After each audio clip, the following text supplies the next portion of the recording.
welcome to this podcast.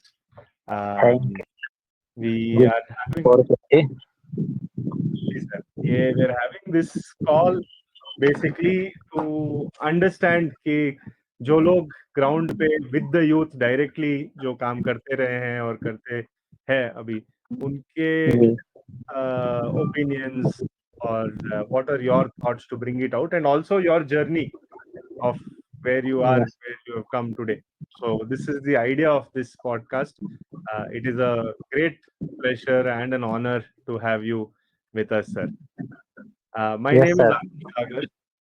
I work with the UNext team, the operations of the team across the country. तो sir मैंने आपका short profile मैंने पढ़ा था तो आप एक गांव के स्कूल से you have gone up to do a PhD in economics तो Yes, yes, sir. इस जर्नी के बारे में थोड़ा बताइए sir what was the key moments in this journey which made it happen how did it Yes, happen from there to there yes, yes, sir. My schooling has completed in village school, government primary school, Nand, and higher secondary and high school has completed in Maharshi Valmiki School, Sarvai. जी and sir मेरी जो journey थी वो गांव से एक start हुई जी और सर हम लोगों का जो एक बैच था कि मतलब आगे बढ़ने के लिए हम मेरे दोस्त थे 3-4 दोस्त थे हम लोग।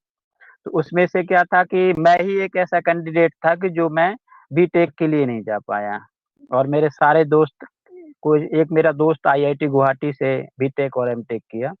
लेकिन सौभाग्यवश मेरा ऐसा जीवन रहा कि मतलब मेरे माता-पिता वहीं गाँव के स्कूलिंग में ही शिक्षा ग्रहण करने के लिए मुझे भेजा और इसके बाद मुझे थोड़ा मन में लगा कि नहीं, मुझे भी आगे बढ़ना है। आज नहीं तो कल तो बढ़ना ही बढ़ना है। और जी उसके लिए मैंने निरंतर प्रयास जारी रखा। स्कूलिंग के बाद कॉलेज कंप्लीट किया, ग्रेजुएशन बीए किया और इसके बाद मन में एक था कि नहीं आगे बढ़ना है।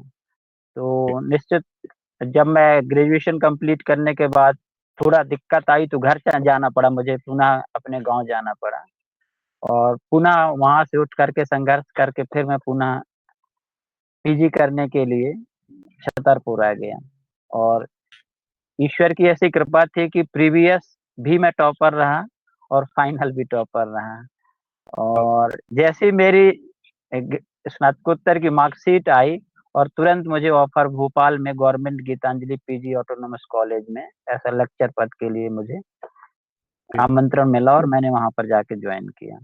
उस समय मेरी उम्र समथिंग 21 साल 6 महीने थी, मतलब 21.5 साल की उम्र में मैंने कॉलेज में पढ़ाने के लिए चला जी गया स्नातकोत्तर करने के बाद।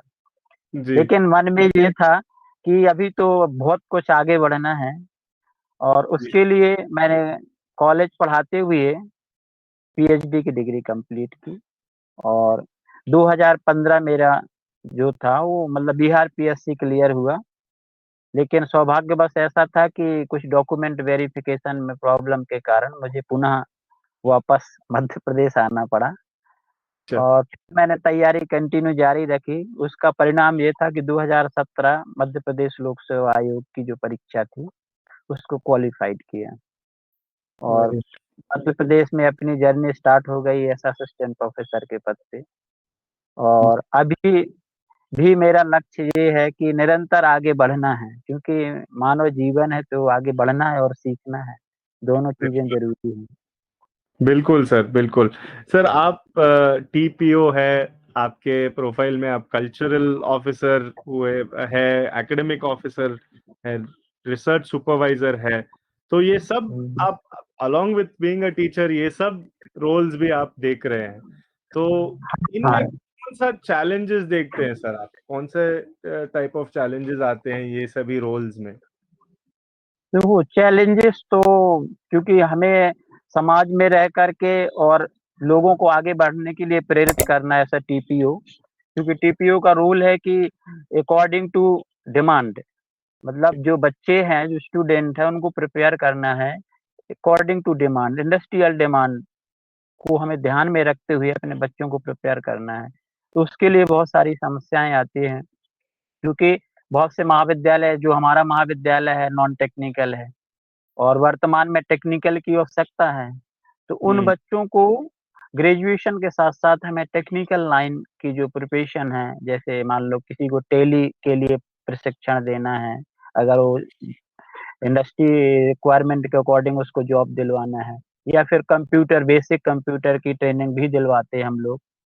क्योंकि वर्तमान डिमांड को ध्यान में रख कर के अगर हम बच्चों को उस लाइन में डालते हैं, तब तो उन्हें जॉब मिल जाती है, और अदरवाइज़ हम उसको ट्रेडिशनल पे लेकर के चलते हैं तो डिमांड कुछ और है और बच्चा की जो प्रिपरेशन है वो अलग है।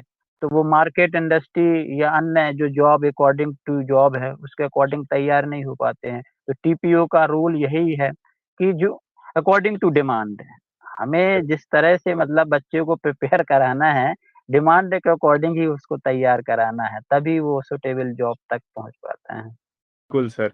ये आपने एक और स्टेप आगे जाके आपने कंट्रीब्यूट किया है यूजी के ई कंटेंट पे, वो हुँ, यूजीसी हुँ। प्लस ई कंटेंट पे। तो इसके बारे में थोड़ा आप बताइए सर कि टेक्नोलॉजी आज के दिन में बच्चों के लिए, स्पेशली जो बच्चे गाँव से आते हैं, उनके हुँ, लिए हुँ। क्या इम्पोर्टेंस रखता है? और आप कैसे उनको मतलब टेक्नोलॉजी के बारे में कैसे आप बात करते हैं बच्चों के साथ? क्योंकि वर्तमान में अगर देखा जाए तो टेक्नोलॉजी एजुकेशन का एक पार्ट है। मतलब शिक्षा के साथ-साथ अगर तकनीकी ज्ञान है उसको, तो निश्चित तौर पर उसको जीवन में आगे बढ़ने के लिए, चूँकि तकनीकी युग है ये, जो वर्तमान युग है, इसको हम तकनीकी युग कहेंगे। और तकनीकी युग में निश्चित है कि बच्चे को तकनीकी शिक्षा बहुत ही आवश्यक है। जैसे कि ई कंटेंट, मान लो ई कंटेंट हम लोगों के द्वारा तैयार किया गया, लेकिन बच्चा तभी देख पाएगा जब उसको तकनीकी का नॉलेज होगा। तो दोनों मतलब शिक्षक और छात्र, दोनों को तकनीकी से जोड़ने की आवश्यकता है। और वर्तमान, जैसे मैंने बताया कि वर्तमान की जो आवश्यकता है, उसको ध्यान में रख कर के छात्र और शिक्षक दोनों को तैयार होने की आवश्यकता है।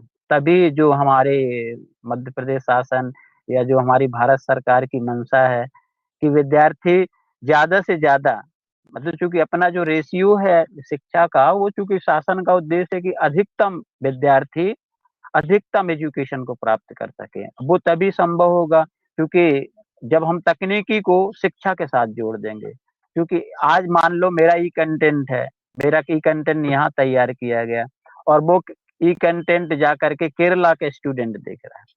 हुँ, तो मतलब मध्य प्रदेश की टीचर का नॉलेज कहाँ कंट्रीब्यूट हो रहा है? केरला स्टेट में।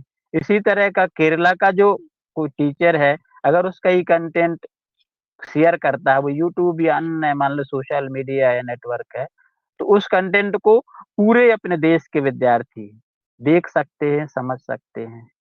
तो ये एक शिक्षा का एक जिसको बोलते हैं सर्वव्यापीकरण, यही है शिक्षा का सर्वव्यापीकरण। मतलब ये शिक्षा को या किसी को, जैसे किसी की योग्यता को यूनिवर्सल बनाना, टेक्नोलॉजी क्या करती है? यूनिवर्सल बनाने का काम करती है। और इसीलिए तकनीकों को जोड़ना तो बहुत ही ज़रूरी है। अगर हम शिक्षा को यूनिवर्सल बनाना चाहते हैं, तो जी। निश्चित तौर पर हमें तकनीकी को तो जोड़ना पड़ेगा सर। Very nice sir.